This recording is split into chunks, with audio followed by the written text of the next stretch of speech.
Ku izina ry'Imana Data na Mwana na Roho Mutagatifu, amina. Gira amahoro ya Kristo umuvandimwe. Uyu munsi rero kuwa mbere no munsi wo gushima Imana kubw'ibyo yadukoreye byose. Haleluya. Muri iyi minsi yo gushima rero nabaye ngusabye akanya muvandimwe, ngusaba amashyi ndetse n'impundu kugira ngo umfashe gushima Yezu aho yanyujije. Ntabwo byari byoroshye ariko yarabikoze. Haleluya. Ntabwo byari ibintu byoroheye umwana w'umuntu ariko yabinsohoyemo kubera urukundo rwe.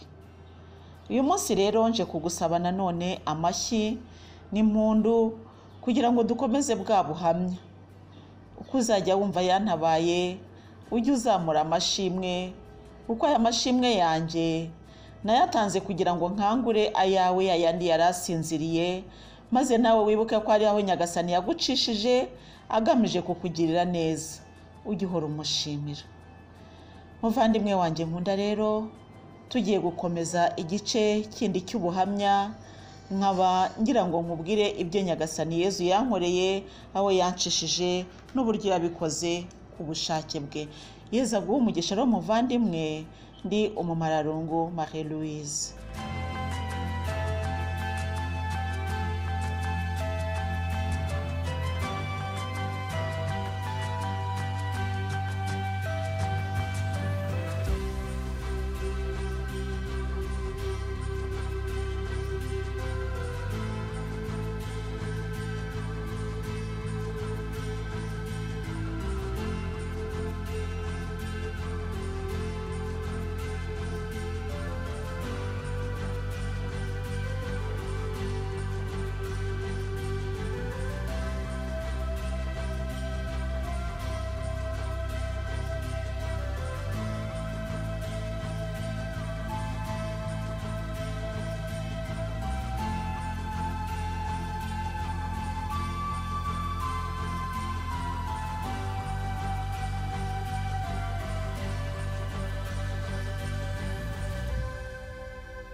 Mbere yuko rero dukomeza ubuhamya, ndagira ngo umfashe kuririmba iyi ndirimbo y'igisingizo cya Nyagasani. Narinzi ko wanyibagiwe kubera amakosa yanjye, nasanze ukinzirikana kubera impuhwe zawe. Inkingi negamiye, amizero yabihebye, rukundo rutagereranywa, umbera umutamenywa, mbera umutabazi, umena ubutwari, rukundo rutagereranywa, umbera umutamenywa. Shitani yateze imitego, itwara bamwe ndasigara, nasanze ukinzirikana kubera impuhwe zawe.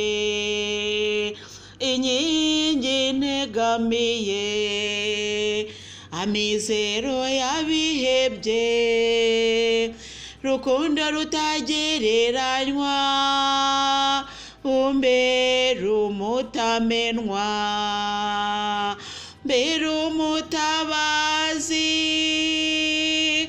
umena ubutwari, rukundo rutagereranywa, umbera umutamenywa. uri Yesu muziranenge, impuhwe zawe ntizishira, wakijije igisambo kubera impuhwe zawe, inkingi negamiye, amizero yabihebye, rukundo rutagereranywa, umbera umutamenwa, mbera umutabazi, umena ubutwari, rukundo rutagereranywa, umbera umutamenwa, icyampa nkaguha icyicaro mu mutima ugukunda, nasanze ukinzirikana kubera impuhwe zawe, inkingi negamiye, amizero yabihebye, rukundo rutagereranywa, umbera umutamenwa, mbera umutabazi, umena ubutwari, rukundo rutagereranywa, umbera umutamenwa. Haleluya. Ni ukuri nari nzi ko yanyibagiwe kubera amakosa yanjye, ariko nasanze akinzirikana kubera impuhwe ze. Shitani yateze imitego itwara bamwe ndasigara. Haleluya. Nasanze Yesu akinzirikana kubera impuhwe ze. Muvandimwe wanjye nkunda, hari amagambo akomeye cyane Nyagasani yemeye ko ajya mu ndirimbo kugira ngo tuziririmbe ariko tumushimira. Kenshi rero Sekibi ni umugome cyane, za ndirimbo azigira izisanzwe, nuko tukumva ari ibisanzwe, twayiririmba tukumva ari ibisanzwe, ariko nta bisanzwe, n'ukuri ntabwo ari ibisanzwe. Hari indirimbo Yesu akunda kunterera iyo ndi gusenga, ndagira ngo nayo umfashe tuyiririmbeho igitero cyayo akunda kunterera. Ubwo witangaga kera ku musaraba, wakijije umwangizi uguhatsweho, ndagusaba Yesu unkize nkawe, nanga ibyaha byanjye bikurakaza, turakuramya Yesu uri umuremyi, uri hano rwose, uri muzima, uburyo udakunda ntako bungana, uduhaza twese mu Karistiya. Nukuri yakijije umwangizi wari umuhatsweho. Umwangizi rero ni cya gisambo ku musaraba, nanjye rero nkamusaba ngo ankize nk'uko yakijije icyo gisambo ku musaraba, maze nanga ibyaha byanjye bituma njya kure ye. Ujye umfasha rero kumushima muvandimwe, kuko ibyo nkubwira ni iby'amashimwe anturutse ku mutima. Yezu mwiza, ndagushimira ko wankijije, urugamba rwari rukomeye ariko wagaragaye nk'Imana. Hari aho byageze ndirimba Zaburi 137, wo ku nkombe z'inzuzi z'i Babuloni, niho twicaraga maze tukarira ubwo twibukaga Siyoni, mu mashami y'imizabibu yaho niho twamanikaga inanga zacu, nibwo abari baratwigaruriye badusabaga kubaririmbira, n'abatwicaga hato bakatwinginga ngo tubabyinire bagira bati nimuturirimbira akaririmbo k'Isiyoni. Ese twaririmba dute indirimbo y'Uhoraho mu gihugu cy'amahanga? Ntabwo byari byoroshye, ntabwo byari byoroshye, ariko warakoze. Singizwa Nyagasani Yesu.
Muvandimwe mugenzi ugana mu ijuru, rero ubushize ubwo twaganiraga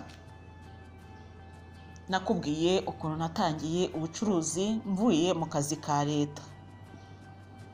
Benshi mwaranyandikiye mumbwira muti rwose ubuhamya bwawe buratwubatse, burabubatse ni byiza, ariko ndagira ngo mbabwire ngo ikintu Nyagasani Yezu yankoreye kirakomeye cyane.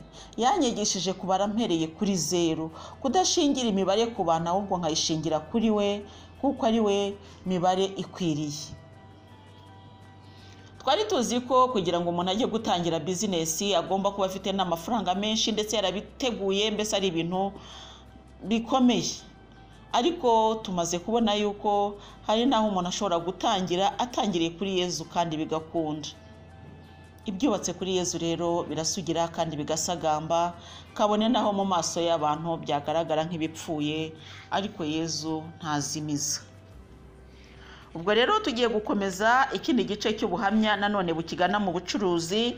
Ubwo icyo gihe uko nagatangiye aho hantu narakoze, hashize igihe nk'imyaka 3, numva ari imyaka 3, nibwo umuvandimwe aje gusura umukozi twakoranaga.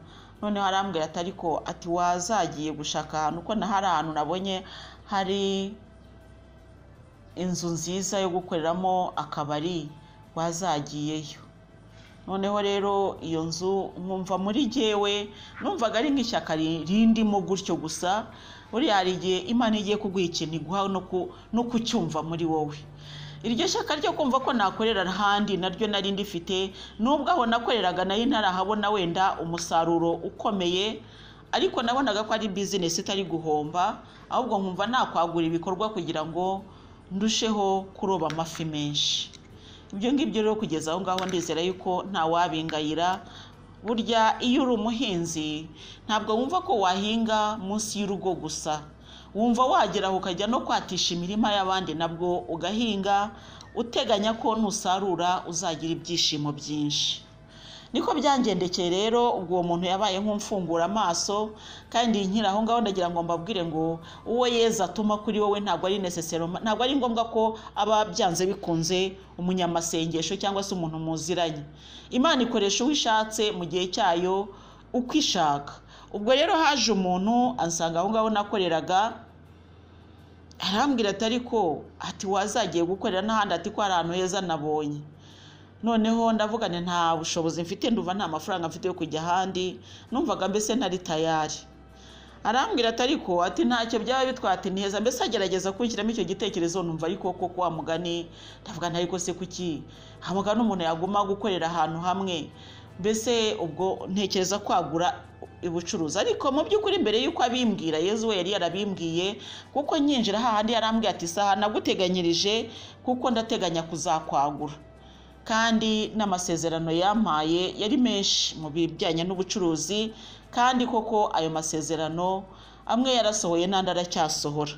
Ubwo rero nubwo ntakigaragara muri bizinesi, ariko Yezu we kubera ko hari igihe yampaye cyo kuba ndi muri bizinesi, ubwo afite uko ambonamo kuko ibyo yansezeranyije icyo gihe n'uyu munsi biracyasohora, ko yarambwiye ngo nzagira inama abantu benshi mu byerekeranye na bizinesi. N'uyu munsi rwose ndabikora, kabone naho bizinesi yanjye yaba itakiriho, ariko ubwo bujyanama n'uyu munsi ndabukora.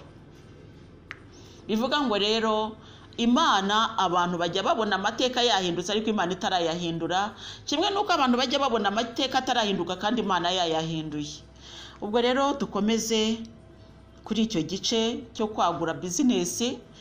Ubwo nagiye kureba aho hantu, njyana n'abandi bavandimwe dusengana, baravuga bati ahantu wagwamo nta kintu wazakura, kuko ahantu ni ahantu hatagendwa cyane. Ubwo niba ushaka noneho bwo kwagura bizinesi, reka tugufashe gushaka. Ubwo mbese icyo gitekerezo cyatumye ntekereza kwagura bizinesi. Abo bavandimwe rero bo ntibari bazi icyo mfite mu mufuka, bo batekerezaga ko nshaka kwagura bizinesi kubera ko mfite amafaranga.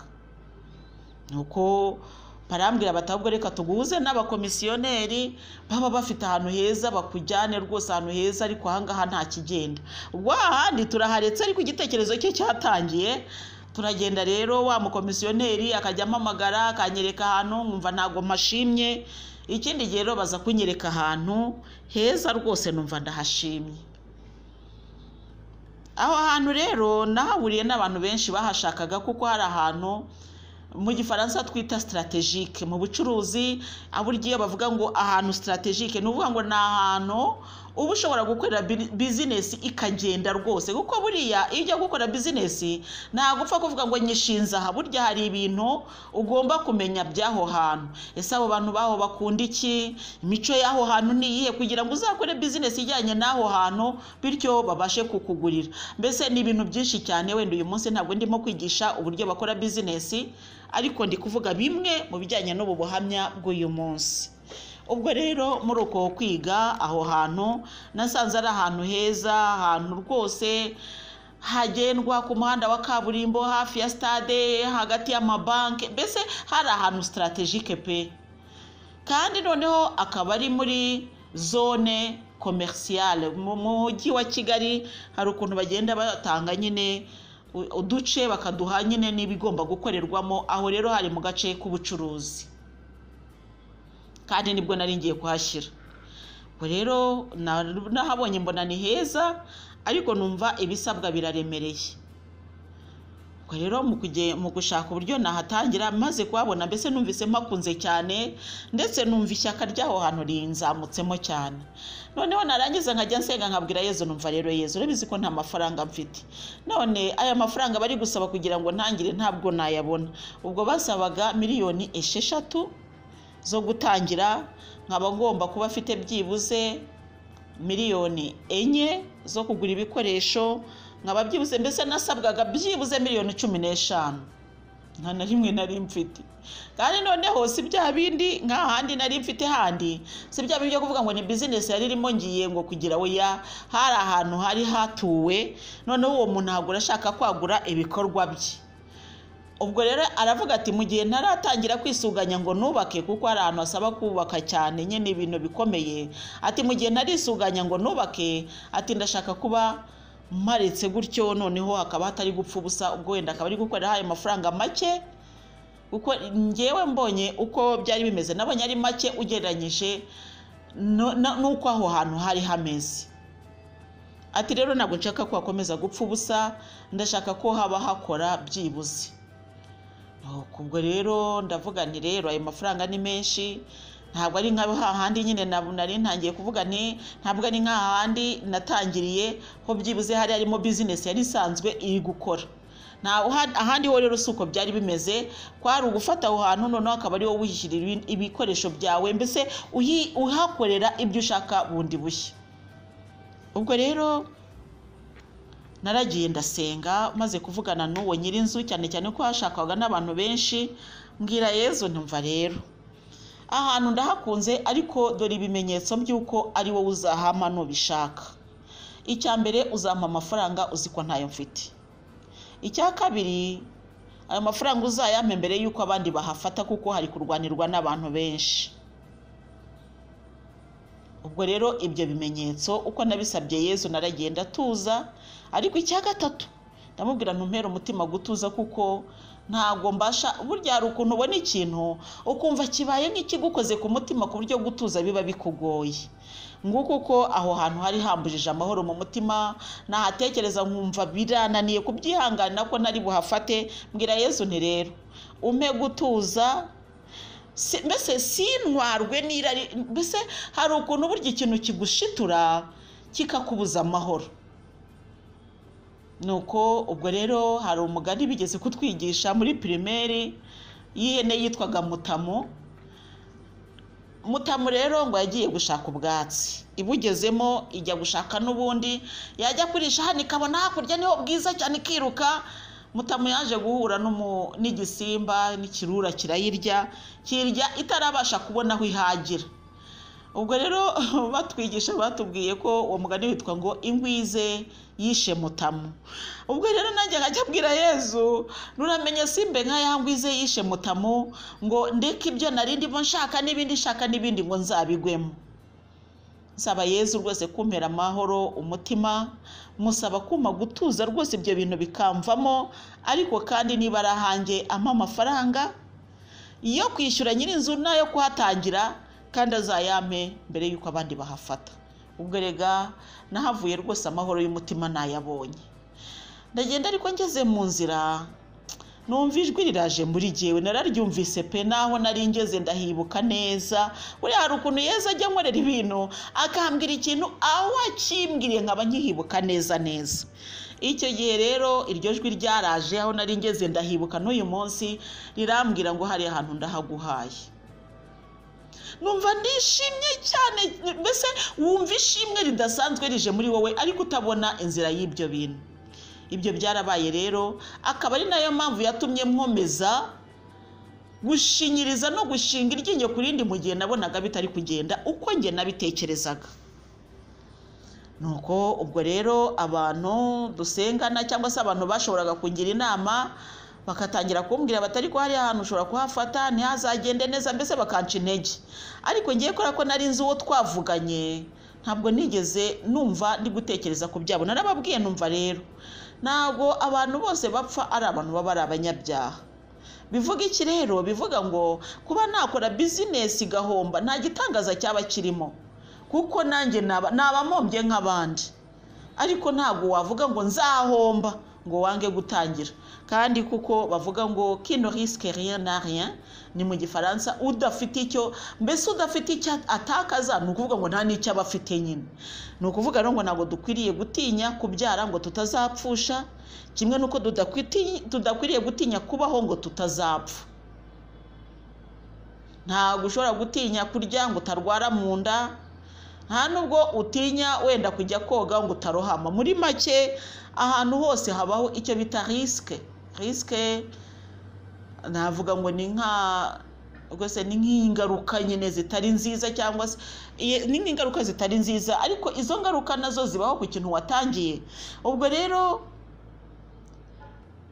naragiye numvise iryo jwi ryarabimbwiye, noneho njya kubibwira abavandimwe dusengana nabo, ariko muzi ko Yezu yambwiye ko ari ahantu hazaba hanjye.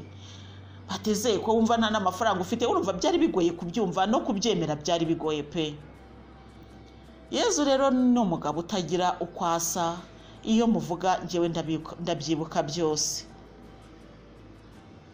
Ubwo naragiye mu rugo, nari mfite umusaza wanjye twabanaga. Umusaza wanjye rero akaba yari amaze kwakira agakiza vuba, yaravuye mu Gatolika agiye muri ADPR. Ubwo rero yari afite ubushyuhe bw'isengesho n'ubw'agakiza, mbese bigishyushye koko. Ndagenda ndabimubwira, arambwira ati aho hantu reka tuhajyane tuharebe noneho tuhasengere koko. Turajyana ndahamwereka, aravuga ati ahantu ntabwo akwiriye kuducika, ahubwo reka tujye ku mavi. Twafashe isengesho ry'iminsi 3 kugira ngo mwumve ko iby'Imana bigira gahunda. Nukuri icyo gihe tuhagera twahahuriye n'abantu batari munsi ya 3 kandi ubona bari gahunda kwishyura, bafite n'amafaranga mu buryo bugaragara. Ariko ubwo musaza wanjye turavuga ngo niba ari ibya Yesu reka twihe iminsi 3, niba atari ibye bizabe byaragiye, niba ari ibye bizadutegereze, ariko twe guhubukira ibintu. Ubwo tugiye ku mavi, ariko ya business ya mbere iracyakora. Ubwo rero tugiye ku mavi turi gusaba iyo business ya kabiri. Yafashe isengesho ry'iminsi 3 arihiriza asiba kurya no kunywa. Nanjye mfata isengesho ry'iminsi 3 muri rozari, rwose koko ndayikora pe. Ubwo rero igisubizo cyaje kugenda gute? Uwo muvandimwe wanjye ubwo aho ngaho duturanye n'urusengero rwa DPR. Ubwo rero uwo muvandimwe wanjye we yajyaga ku rusengero kuko yari afite isengesho ry'iminsi 3 ku rusengero. Noneho umunsi wa mbere barasenga, wa kabiri araza arambwira ati wandike cya cyifuzo nanjye ndi gusenga. Umunsi wa gatatu rero pasiteri ngo araza aravuga tumva rero aya masengesho ibyifuzo byose mwazanye ko yababwiye ngo mwandike ibyo mushaka byose nk'ibyifuzo. Ku munsi wa gatatu bafata ikibiriti bashyiraho umwambi kuri za mpapuro banditse ngo barababwira bati uko bihiriye aha niko n'ibyifuzo byanyu bishubijwe, Imana mva irabishubije pe. Ubwo bakoma amashyi batanga impundu, arangije aranavuga ngo hari umuntu wasanye icyifuzo cy'umuntu utarahangaha, ngo icyo cyifuzo kandi ngo kikaba kimuremereye cyane, ngo bari gusaba Imana ibimenyetso, ngo ugende ubwire uwo muntu wagutumye ngo ko ikimenyetso yashakaga ngo ari uko Imana igiye kumukorera ibyo yayisabye. Ubwo rero musaza wanjye arambwira ati ntashidikanyije nahise numva ari wowe, ati kubera ko ibimenyetso byose batanze numvise ari wowe. Nuko ubwo nanjye ndavuga ni uko biri kose. Ubwo ku munsi wa gatatu bagombaga gufungura amasengesho nyine yo gusiba. Ubwo mu gihe cyo gufungura rero abantu baritanga bagakotiza kugira ngo bashakire ba bantu bamaze iminsi ku rusengero icyo kurya, icyayi n'ibiki byose. None rero musaza wanjye arambwira ati rero kubera ko bagusengeye ku buryo bw'umwihariko, ati nageze n'ahantu nanjye ndahaguruka ntanga icyifuzo, mbese yarasenze pe. Nuko nanjye mbaha ituro gushima Imana kubw'ibyiza akora nyine. Burya tujye tubikora, burya ituro ryo gushima riba ari ngombwa, rikora ku mutima w'Imana. Ubwo rero namuhaye ituro ryo gushima, noneho arijyana nyine ku rusengero, barushaho kwishima bavuga bati uyu muntu rwose utugaburiye tutanamuzi, rwose Imana irushaho kumugirira neza. Ubwo barakomeje baransengera, nanjye ndakomeza, ya rozari ntiyahagaze, nakomeje nanjye gusenga. Muri ya minsi 3 y'amasengesho rero hari amagambo menshi meza Yesu yagiye ambwira, ariko ambwira ati humura nzabana nawe, humura humura. Ndetse muri icyo gihe muri iryo sengesho ry'iminsi 3 nibwo yansanze. Ubwo urumva ntabwo nari nzi ngo zabona amafaranga hehe. Nibwo yansanze arambwira ati aho hantu uzahite iri zina, abari urima ndi ku mavi ndi gusenga. Ndabubwira nako se Nyagasani Yesu, ndi kukubwira ngo reba aho wakura amafaranga niba ari ibyako kuyame, none uri kumpa izina ry'ahantu.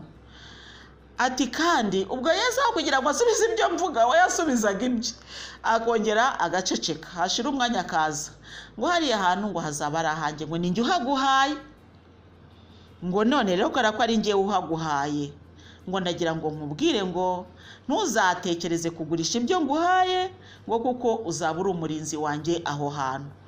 Ni yego. Ati nibinakunanira ukumva biraremereye ntuzatekereze kubishyira hasi. Ayo magambo Yesu arayanyibwirira, arambwira ngo intambwe nigera ikananirwa ngo ntuzarambike hasi, ngo uzibuke aho wabikuye. Ni yego. Ubwo uko nsenga akomeza kujya nganiriza, arambwira ati ibyo nguhereye ku mavi uzabirindisha amavi. Urabyumva? Ndabyumva.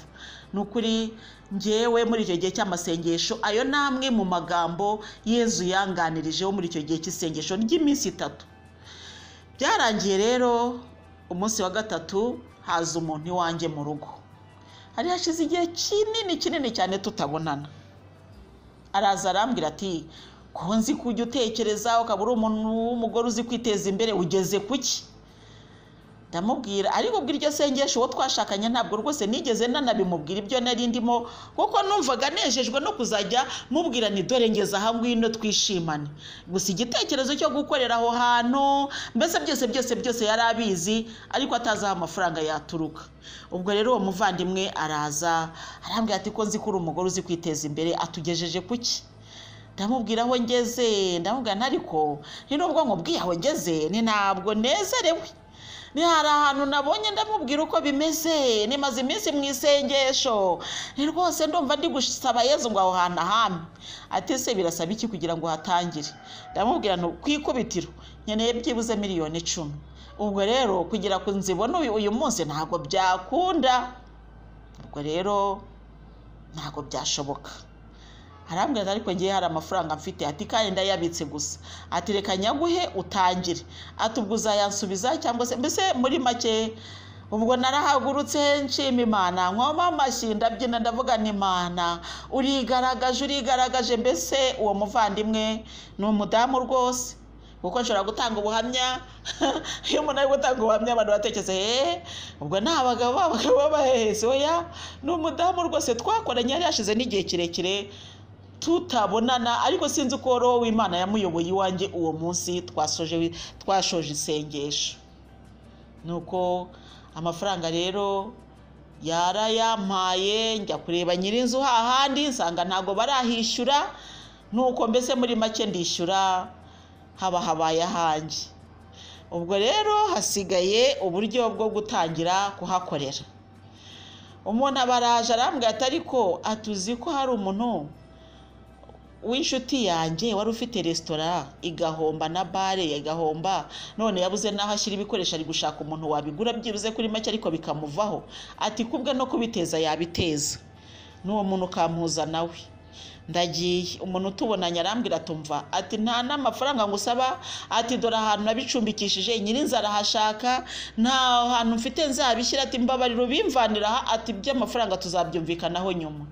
Ubwo amafaranga babonetse gutya hano nahishiye ibikoresho byose, kuko uwo muntu yari afite restaurant, no kuvuga ngo arafite ibikoresho byose no kugera no kuyibice bita ikimamiyo, mbese amarushe, amakanya, byose n'amadishes ari yawe bita biriya nyine twabyitaga dishes, ariko biriya nyine baruriramo, ubwo nibagiwe n'irindi zina ryabyo, ariko ndatekereza ko mu byumva byose yari abifite rero byiza bidashaje, n'ameza meza cyane y'ibirahure, mbese ibintu byiza pe. Arambwira ati rero iby'ibiciro uzajya wishyura uko bishaka, ariko mbabarira ibi bintu binkurira ahangaha. Nuko ubwo ibintu nibwo nakoze umuganda wo kubipakira mbivanaho yari abifite mbijyana iwanjye, hari na hafi rwose ahantu nko muri metero zingahe, ntabwo hari kure. Ubwo ibikoresho biba birabonetse, n'intebe yari azifite n'ameza, mbese yari afite ibintu byinshi byiza. Nuko ubwo rero ndabishyiraho turatangiye, ariko mbere yo gutangira mbwira abavandimwe dusengana ni muzaze mubanze muhasengere. Njya nshima Yezu cyane ko abavandimwe baraje tuzana ishusho y'umubyeyi Bikira Mariya, tuzana umusaraba wa Yezu, tujyana aho twari twubatse kontwari, turicara abavandimwe turasenga, twagiriye ibihe by'amasengesho. Abakozi nabo abo twagombaga gutangirana bari bahari, abakozi turasenga n'abo bavandimwe dusengana, mbese byabaye umutambagiro mwiza cyane binjiza Yezu na Bikira Mariya aho hantu nagombaga gukorera. Birangiye mfata ku igikoni cyanjye, ubwo niko Yezu yari yambwiye, rega ibyo ugeze nabikoraga muri gahunda ya Yezu. Igikoni cyanjye cyatetse bwa mbere gitekeye abo bavandimwe, nagombaga guha akantu niyo kaba gato, ariko uwo mwotsi wa mbere ukaba wazamutse muri icyo gikoni kubera abavandimwe dusengana. Birangiye mbaha n'agafanta, mbese turasangira uko nari mbishoboye. Birangiye rero uko Yezu yari yabimbwiye, nari nashyizeho amakese nk'abiri ya fanta kugira ngo buri muntu aze kugura fanta. Baranyoye, ariko noneho Yezu yari yambwiye ngo buri muntu afate fanta ku giciro isanzwe igura, nta nyungu iriho, ariko amafaranga ashyira muri kese ya mbere abe aturutse mu biganza by'abasenga. Niko nabigenje koko, baragura, buri wese akagura agafanta bagakagura amafaranga makeya, tumva ari 300 cyangwa 400. Aho ngaho ntabwo nibuka neza ibiciro, ariko baraguze, abari babishoboye. Ntabwo byari itegeko, ushaka kugura niyo yari kuba umwe, ariko akaba ari umuntu uje muri gahunda yo gusenga, ibyo byari bihagije. Goro twahateye amazi y'umugisha, mbese amasengesho arahakorerwa, ibyo birarangira, tubona gufungura amarembo, turatangira turakora. Mu gihe cyo gufungura amarembo rero, Yezu yankoreye ibintu ntatekerezaga. Haje abantu benshi cyane, intebe ziba nkeya, mbura ahantu mbashyira, njya gukodesha ameza ku munsi wa mbere, abakozi bataramenya ibiciro, mbese tugihuzagurika. Uwo munsi nahombye amafaranga menshi, ariko byibuze nabonye ko hari abakiriya benshi. Ubwo rero bituma umunsi ukurikiyeho mvuga nti nkwiriye gushakisha uburyo navugurura imikorere, ndavugurura, mbese bigenda neza, buhoro bigenda neza. Nuko Imana impa n'abakozi babishoboye, mbese bigenda neza. Uko niko iyo business rero yatangiye. Bigezemo hagati, njya kubona mbona abayobozi baraje bavuye mu mujyi wa Kigali, ariko bazana n'umuntu umwe wari ufite business nk'iyo yanjye hafi aho ngaho. Baraza barahazenguruka, ariko sinari nzi abari bo, nari mushya muri iyo business ibyibushye gutyo, kuko nari mfite yari ntoya, nta nubwo mbese navuga ngo ntabwo yari izwi cyane, ntabwo yari izwi. Ariko iyo yindi kure ko hari ahantu kuri kaburimbo, ahantu hanini, byatumye nyine abantu bahamenya, baranahakunda, abantu barahakundaga pe, kuko hari heza. Noneho umuyobozi araza, numva arabajije ngo nyira aha hantu ninde, nti ni njyewe. Wese ngo aha hantu ngo niho numva ngo hatangiye ngo guca ibikuba, kuko mbona se ngo ari ahantu hasanzwe. Ariko ibyo babivuga njyewe sinigeze numva, hari ibintu Yesu twihera bimeze nk'ubujiji, njyewe nikomeze sinasobanukiwe. Nuko ubwo rero arazenguruka, arareba, arangije arambwira ngo mada, ngo wikorere nta kibazo. Aragenda. Nkibaze se n'ibiki, sinasobanukiwe. Noneho hashize iminsi mikeya, haza abandi bantu baraza, ngo urumva ngo ahantu ngo hatangira ngo ntabwo twabimenyeshejwe, ngo twebwe ngo turi abakozi b'umurenge, ngo ntabwo twabimenyeshejwe, ngo ubwo rero ngo nuko hafunga.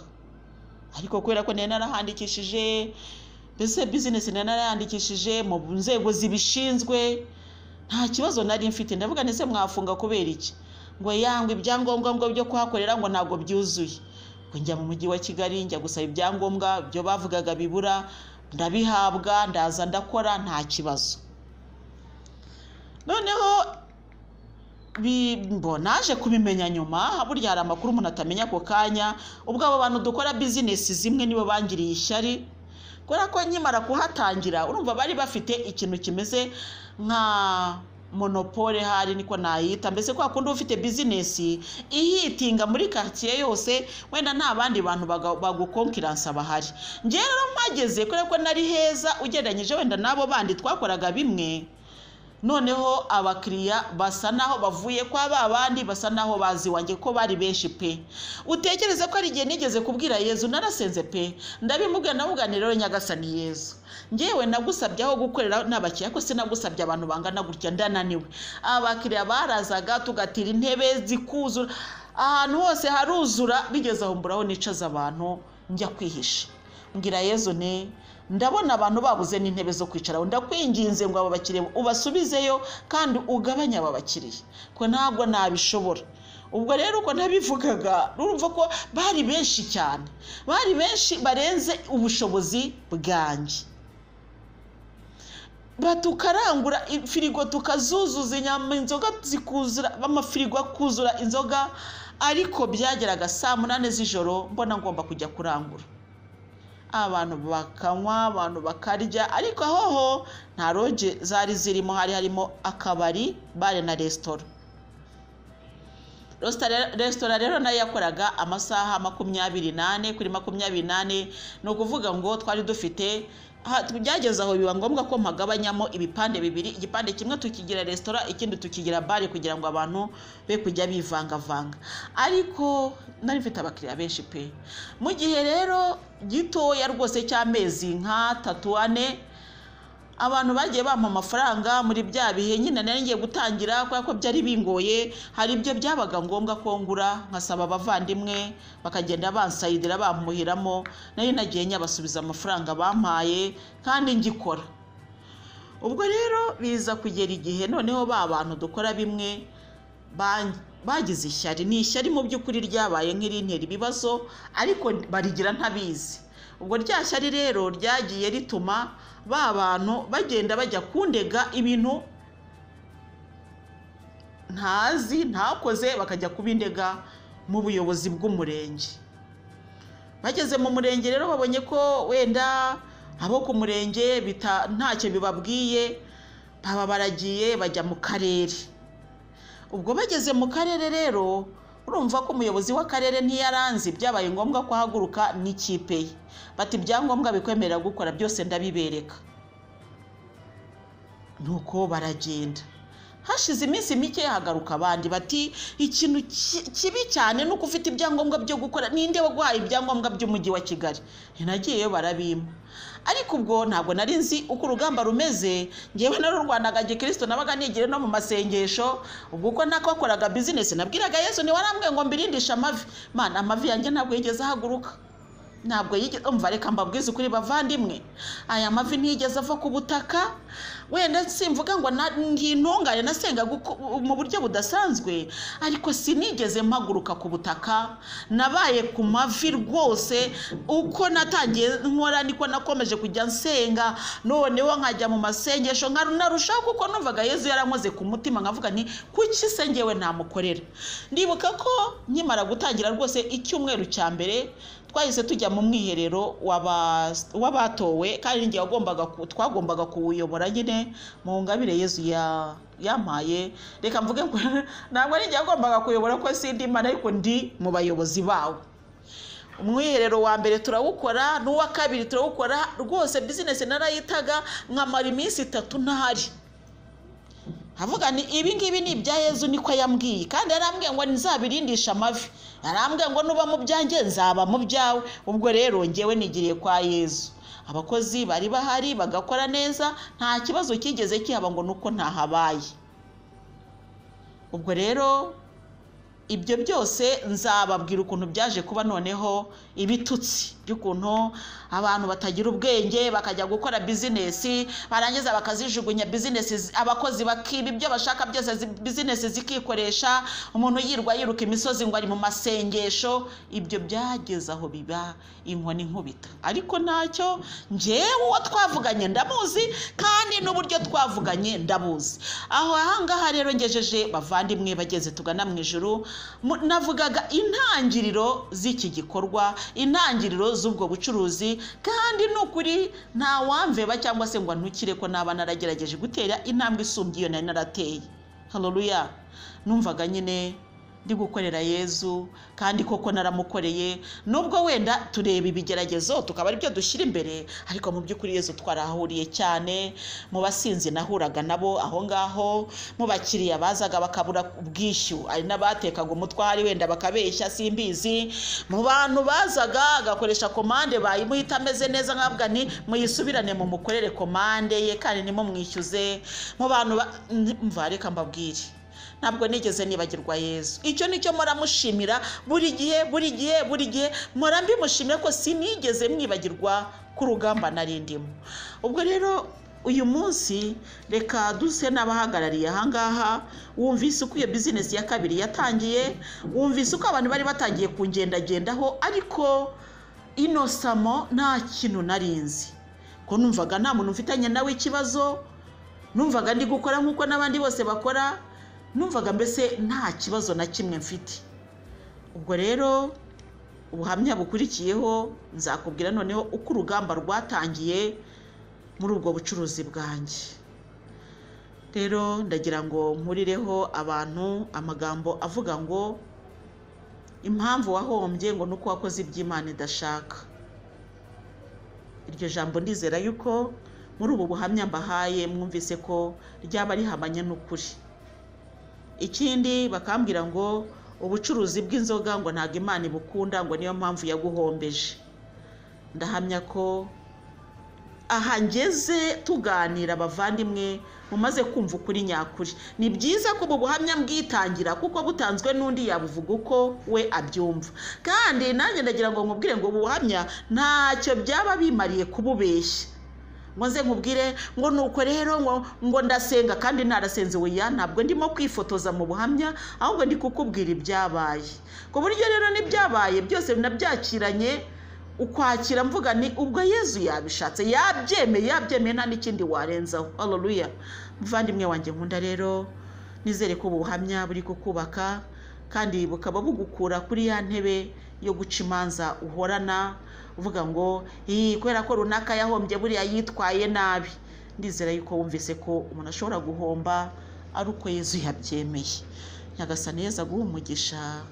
Mu izina ry'Imana Data na Mwana na Roho Mutagatifu. Amina.